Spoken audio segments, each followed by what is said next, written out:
Hai guys, welcome back again to my YouTube channel. My name is Kevin Saili. Di YouTube channel ini teman-teman akan menemukan informasi menarik seputar cryptocurrency. So if trading crypto, make sure kalian subscribe channel ini. Di video kali ini kita akan bahas untuk Bitcoin update. So ini adalah weekly update. Saya update kali ini before closing time frame weekly karena ini sebenarnya kelihatannya cukup oke dan cukup confident.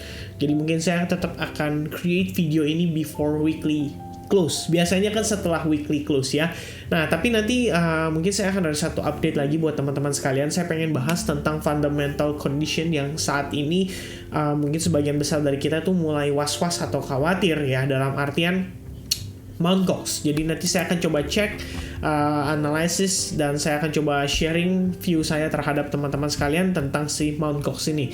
Tentu saja ini sifatnya adalah berupa opini. Saya nggak bisa pastikan apakah ini pasti akan 100% terjadi dan lain sebagainya ya. Karena banyak banget faktornya dan sangat besar uncertainty yang diberikan lah istilahnya oleh case atau news dari Mt. Gox itu sendiri. Dan selain itu nanti akan saya update juga untuk makroekonomi yang kita perlu pantau dan perlu kita perhatikan untuk update nextnya. So per video ini kita bakal bahas dari price actionnya terlebih dahulu. Starting from weekly update atau weekly time frame, saya pengen tunjukin ke teman-teman chart condition saat ini. Jadi ini saya menggunakan salah satu indicator yang dinamakan dengan MACD, yaitu singkatan dari moving average, convergence, and divergence. Nah, sebetulnya situasi kita saat ini itu sudah melihat MACD-nya itu starting bull cross diiringi dengan green bar ya, dan ini artinya sebetulnya setidaknya untuk weekly time frame itu menunjukkan mereka sudah mulai ada confident ya, kita bilangnya sudah mulai merasa cukup positif dari segi indikator ini. Dalam artian mungkin kita akan melihat adanya bullish short term dulu. Tetap teman-teman sekalian, kalau misalnya kita ngomongin soal longer term, teman-teman boleh cek weekly update saya, boleh cek Bitcoin roadmap yang saya sudah create, terutama Bitcoin roadmap sih, ini paling penting kalau misalnya teman-teman benar-benar pengen tahu update full view-nya saya ya. Jadi istilahnya teman-teman nggak early judgment ya, jadi kayak ngelihat wah nih kok Kevin bilang bullish nih berarti bakal to the moon gitu. Nggak, kita bukan tipikal yang moon boy, karena kita di sini pengen nunjukin ke teman-teman aja fakta yang bisa berpotensi terjadi. Sekali lagi saya sampaikan di sini bahwa sebelumnya kita udah pernah discuss tentang situasi ini, bahwa every bear market itu pasti ada yang namanya bounce atau rebound juga ya. Jadi bukannya bear market tuh berarti kayak totally every monthly, every weekly candle itu semuanya merah total sampai berapa, sampai 10.000, sampai 5.000, sampai bahkan $1.000, back to $1.000. Itu something yang menurut saya berarti kita ngomongin kondisi market yang everybody udah nggak percaya sama Bitcoin ya. Itu baru akan terjadi seperti itu ya. Jadi kalau misalnya kalian berpikir kayak apakah dari segi fundamental ini merupakan kondisi yang anomali di market, apakah di sini kondisi yang sulit dibaca even dari technical analysis, fundamental or news, guys, please kita harus ngerti juga bahwa market itu ada naik ada turun ya. Jadi kalaupun dia turun overallnya pasti akan ada proses dia rebound untuk menarik yang namanya lebih banyak orang supaya bisa beli. Baru kita ngomongin big fund itu punya potensi untuk mereka berjualan. Nah, tinggal pertanyaannya kalau kita ngomongin soal market crypto itu semua dikontrol oleh whales or big fund. Ya, saya setuju memang mereka yang kontrol, cuman permasalahannya adalah semua balik lagi ke psikologis pasar atau market. Kalau misalnya ada retail yang mulai merasa bahwa confident ini bisa naik sampai 30.000, 35.000, and then mereka nggak pusing gitu loh, kayak 24.300 masih murah kok, kalau misalkan bisa naik ke 30.000, ya udahlah, kenapa nggak dia beli sekarang? Nah, pertanyaannya adalah berapa banyak orang yang seperti ini? Dengan lack of knowledge, ini bisa mengundang whales atau big fund kita itu punya kesempatan untuk mereka bisa buang barang. Simpelnya kita berpikir seperti itu ya. Jadi semua psikologis itu ada dari marketnya juga. Bukan berarti kayak semerta-merta whales itu bisa benar-benar ngatur harga gitu. Kayak gue mau naikin ke 27.000, oke lah kita buy dan lain sebagainya. Nggak bisa kayak gitu juga guys ya. Kita butuh yang namanya psikologis market. Dan Situasi saat ini, kalau menurut pandangan saya, ya sedikit banyak mungkin akan nge-flip perspektif daripada retail traders, karena kita berpikir bahwa ini closingnya bagus loh di atas weekly moving average 200 plus di atas Fibonacci extension 100 yang waktu lalu kita udah sempat bahas juga di YouTube channel saya, bahwa kita pernah memiliki tragedi yang sama, yaitu pada saat Black Swan di Maret 2020 kita ngelihat Bitcoin itu turun sampai ke area range Fibo 1272-nya, but then dia recovery begitu cepat in the next candle, dan bahkan kita bisa lihat dia terpantul dari kisaran area Fibo 100-nya, dan finally kita lihat dia close back di atas weekly moving average 200, and then there you go, kita back to bull market ya.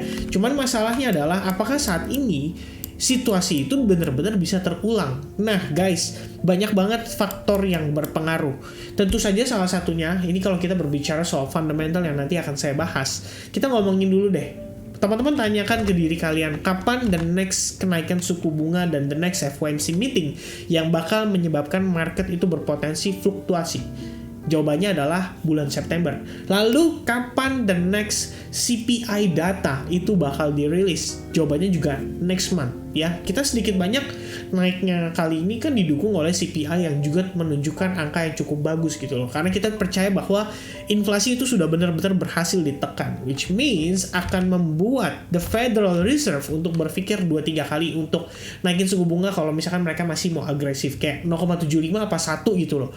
Ya 0,5 aja udah oke lah, atau suku bunga udah berhasil ditekan. Nah itu, maksudnya inflasi sudah berhasil ditekan. Nah itu adalah faktor-faktor yang berpengaruh sampai the next CPI next month, and then ada the merge next month ya. Itu bakal banyak banget faktor yang bisa mempengaruhi harga ataupun market cryptocurrency sendiri. Karena yang paling penting menurut pandangan saya adalah gimana dari total crypto market cap-nya? Apakah kita back to bullish ya, atau we are still in the bearish ya kan? Kita lihat dulu nih, ini ada trendline dan lain sebagainya. Semua itu bakal berpengaruh guys terhadap market crypto. Dan di sini kita perlu sadari hal tersebut. Jadi bukan berarti istilahnya ya tanpa fundamental, tanpa technical kita cuma berpikir bahwa ini permainan orang-orang tajir, permainan orang-orang hoki. No, it doesn't work like that. Kita punya data, kita punya research, kita punya analysis yang menurut saya cukup clear sehingga kita paham. Contoh kita ngomongin di sini. Kalau misalnya teman-teman tanya, apakah di sini saat terbaik untuk kita melakukan investment in the long term?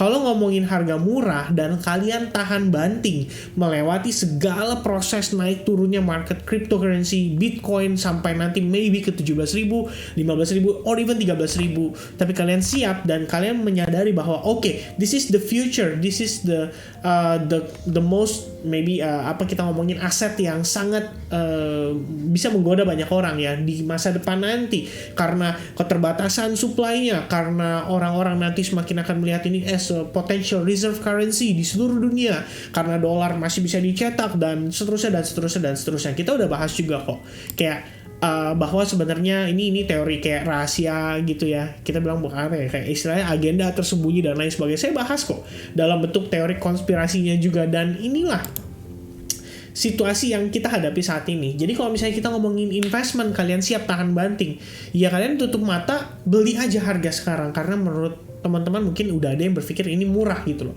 Tapi kalau kalian yang pengen precision, yang kalian mungkin punya keterbatasan uang, yang istilahnya kita nggak mau invest di aset yang sangat berisiko seperti Bitcoin. Kenapa? Karena dia fluktuasinya tinggi dan lain sebagainya. Ya udah, berarti kripto bukanlah pilihan yang tepat buat teman-teman. Mungkin teman-teman akan lebih cocok di reksadana, atau mungkin beli surat utang negara, atau beli obligasi kita bilangnya, atau mungkin nitip fund manager di sebuah perusahaan yang istilahnya memberikan kita return cenderung kecil kayak 4-5% gitu loh.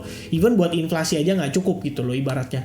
Nah itu pertimbangan, banyak banget pertimbangannya. Dan kalau saya personally ditanya dengan kondisi market saat ini, based on weekly, kita bisa katakan ini clearly it's a downtrend ya. It's a downtrend. Kenapa? Even kita rebound sampai ke 30.000 sekalipun, 28.000 or even 35.000, tetap ini masih bisa kita katakan sebagai potential lower high untuk kemudian ditekan kembali. Either itu pemicunya nanti karena Mt. Gox, atau mungkin karena CPI data yang kembali naik, apakah karena kenaikan suku bunga oleh the Federal Reserve atau FOMC meeting next-nya. banyak banget faktornya. Yang pasti di sini kita perlu punya pemahaman dan pengetahuan itu. Jadi kalau misalnya kita ngomongin soal invest, kalian harus tahu nih dasar-dasar yang kita punya, kita bilang apa ya? Ibaratnya kita punya mindset atau logic di balik kita mau invest itu apa? Apakah kita lebih prefer stay on the sideline, keluar dari market, pegang cash dulu, and then prepare for another buyback? Karena resiko yang kita ngomongin empty gox ini ya, ini menjadi momok mengerikan bagi banyak pelaku pasar kripto saat ini. Dan tentu saja itu adalah pertimbangan dari masing-masing ya. Kita berbicara di sini ada tipikal orang yang agresif, ada tipikal orang yang konservatif. Kalau kalian merasa kalian konservatif ya lebih prefer stay on the sideline. Kita ngelihat naiknya ini cenderung slowly, apakah bisa dikatakan pump? Bagi saya ini bukanlah pump. Basically ini adalah recovery aja atas penurunannya. Even kalau misalnya kita lihat nih ya, dari penurunan terakhir kita tarik dari swing di sini ke bawah sini, ini aja tuh baru nyampe 50% gitu loh guys ya. Kalau misalnya lewatin ini 61,8%, which is golden ratio ya, golden pocket. Bagi kebanyakan orang berpikir bahwa golden pocket, golden ratio itu kemungkinan bakal terreverse lagi, berarti kita menuju ke tren utama lagi, dan ini artinya dead cat bounce dan lain sebagainya, bakal muncul pattern-pattern yang kita bisa katakan mendukung lah posisi kita untuk back to bearish ya. Simpelnya seperti itu. Tapi kalau misalnya kita let's say kita tutup mata, kita ngelihat weekly moving average, kita close di atas weekly moving average 200, kita lihat ada historinya, dan setelah itu kita ngelihat market bisa terrecovery, at least kita percaya aja lah minimal bahwa short term, maybe 1 week, 2 week, or maybe 3 weeks, kita bisa ngelihat Bitcoin maybe naik sampai kisaran 26.000, 27.000, 28.000, or even 30.000. Sebut aja angkanya teman-teman. Yang penting apa? Yang penting kita punya pengetahuan bahwa begitu dekat dengan range area tersebut, either kita yang mungkin lagi ongoing long position atau buy position udah boleh taking profit. Jadi kita nggak boleh greedy juga, kita juga harus tahu batasannya bahwa market ini hanya naik untuk koreksi aja, and then baru kita reconsidering. Ketika nanti marketnya terreject, wah mulai nih kelihatan ada potensi reversal, mulai ada bearish engulfing, mulai ada shooting star, mulai ada three river, evening star, dan lain sebagainya. Faktornya banyak banget. Baru kita pertimbangkan, apakah ini saatnya saya exit dulu ya, dengan posisi yang saya sudah punya dari kemarin. Misalnya saya beli Ethereum di harga 1.100 atau 1.200, sekarang naik ke 2.000, psikologis number. Kenapa nggak saya take profit dulu, and then nanti baru kita reconsidering untuk entry lagi. Nah itu pertanyaannya teman-teman. Jadi invest di kondisi saat ini, apakah ada guarantee kita bakal masuk ke bull run dalam waktu dekat? Menurut saya belum teman-teman. Itu masih lumayan jauh lah kita ngomongnya. Kenapa? Karena historical data menunjukkan bahwa Bitcoin baru akan masuk fase bull run right after Bitcoin halving date ya, atau halving yang berikutnya. Dan kapan? Pertanyaannya, nih kita teman-teman sama-sama lihat ya, Bitcoin halving date 2024. Kalian siap nggak nunggu 2 tahun lagi dari sekarang? Di tanggal 4 Mei 2024, when 840.000 blocks have been created on the Bitcoin blockchain, that means we are more than halfway to the next halving event from the previous one, which occurred on May 11, 2020. Makanya kalau kalian lihat 2020, 2021 itu ada bull run didukung oleh situasi the Federal Reserve cetak duit dan lain sebagainya. Apakah ini hanyalah sebuah kebetulan atau memang faktor yang mendukung untuk Bitcoin benar-benar masuk ke fase bull run-nya? Nah itu teman-teman silahkan jawab sendiri di kolom komentar. Makanya saya pengen teman-teman punya pandangan juga, punya research mandiri, supaya kita di sini sama-sama bisa berdiskusi dan tidak menyalahkan orang lain atas keputusan investasi yang diambil masing-masing berdasarkan tangan kita masing-masing ya. Itu sekilas teman-teman. Weekly update, saya cuma pengen kasih tahu itu aja untuk weekly moving average. Kalau untuk time frame daily, saya pengen tunjukin aja ke teman-teman sekalian bahwa basically kita masih ketahan di kisaran range Fibonacci 50% plus trendline yang kita sudah gambarkan dari video-video saya beberapa hari yang lalu. Plus kita juga tahu terdapat yang namanya shooting star candlestick pattern, dan seperti yang saya sampaikan juga di last video saya tentang Bitcoin, shooting star candlestick itu di-invalidate pada closing yang di sini. Tapi pertanyaannya adalah setelah hari ini ada shooting star lagi, apakah closing ini di hari Minggu itu bakal mengkonfirmasi another potential of reversal, which means Fibonacci 50%, 25.000 itu bakal benar-benar menjadi potential area resistance yang very major untuk Bitcoin saat ini, dan malah kita bakal menemukan Bitcoin turun terkoreksi. Ya, nah itu adalah pertimbangan yang tentu saja kita di sini harus antisipasi. Jadi kalau misalnya ngelihat situasi kayak gini, jangan kita malah berdoa dan berharap ini market masih bisa naik gitu loh. Nah kalau kita udah ngomongin kayak gitu, pertama analisis sudah tidaklah objektif, kedua segala langkah atau decision yang kita ambil di dalam tradingan kita itu juga jadi tidaklah objektif. Dan ini adalah sebuah masalah. Dan the only thing yang menurut saya bisa menyebabkan orang-orang akhirnya lose adalah mereka nggak tahu kapan harus exit dari market.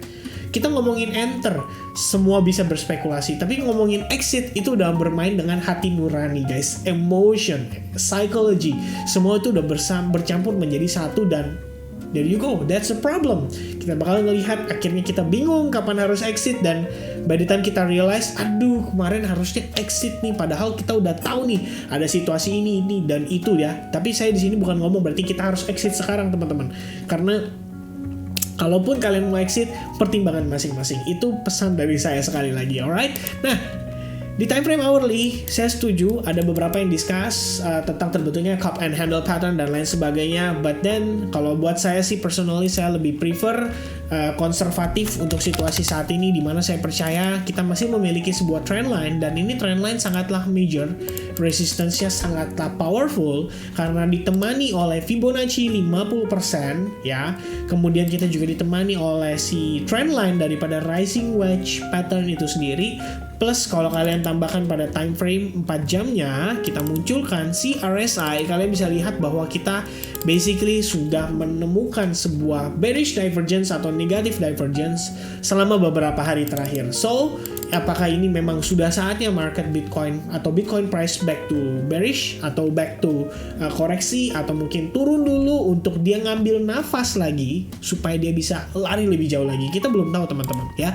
Tapi yang pasti kalau buat saya sederhananya adalah saya ngelihat dari time frame 4 jam, as long kita bisa maintain di atas exponential moving average ya, baik itu 55, 21 maupun 34. Oke, that's a good sign. Berarti bull still there, buyers masih ada di sana, dan maybe mereka masih bisa mengangkat harganya. That's why saya punya skenario alternatif buat teman-teman pantau, dan ini kita ngelihat dia udah berhasil break dari trend line-nya ya. The next potential area yang bisa dituju adalah di kisaran 23.800 sampai 23.700, dengan asumsi ini segala proses ini adalah wave 1, A, B, C, which is wave 2, and then 3, 4, dan 5 ya. Jadi ini prosesnya lebih kurang adalah kita mungkin sekarang sedang ongoing corrective wave, wave A, B, dan C. Jadi bisa jadi ini bentuknya lebih ke arah maybe running flat, maybe expanded irregular flat ABC corrective pattern ya. Banyak banget contoh-contohnya teman-teman ya. Mungkin expanded ABC expanded triangle, bukan yang triangle. Nah ini ya teman-teman ya, Elliott wave forecast ya, kalian bisa cek sendiri. Irregular atau expanded flat corrective pattern, ada potensial bisa jadi membentuk kondisi seperti itu. Jadi jatuhnya adalah koreksi A, B, and C sekaligus confirming wave 2-nya, kemudian dia pump ya. Kita bisa gunakan juga Fibonacci retracement, kita tarik ke bagian highest-nya, dan there you go. Ini adalah Fibo 50% or maybe Fibo 61.8%. Kita bisa ke hold di atas $24.000 and then potentially going to the upside again ya. Nah itu perlu diperhatikan teman-teman.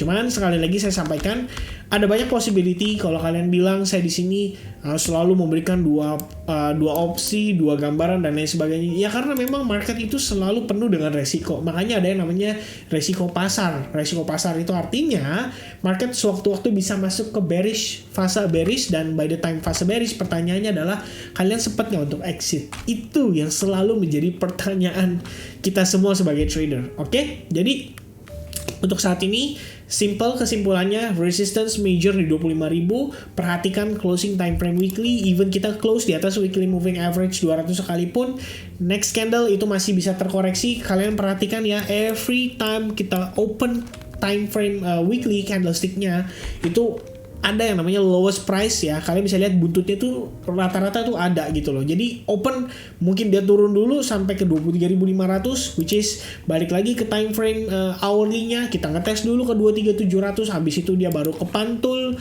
dan itu precisely berada di bagian bawah daripada si trendline juga. Nah, banyak banget faktornya teman-teman ya. Jadi untuk saat ini daripada kita menebak-nebak, saya sih lebih prefer untuk kita melihat reaksi pasar ya.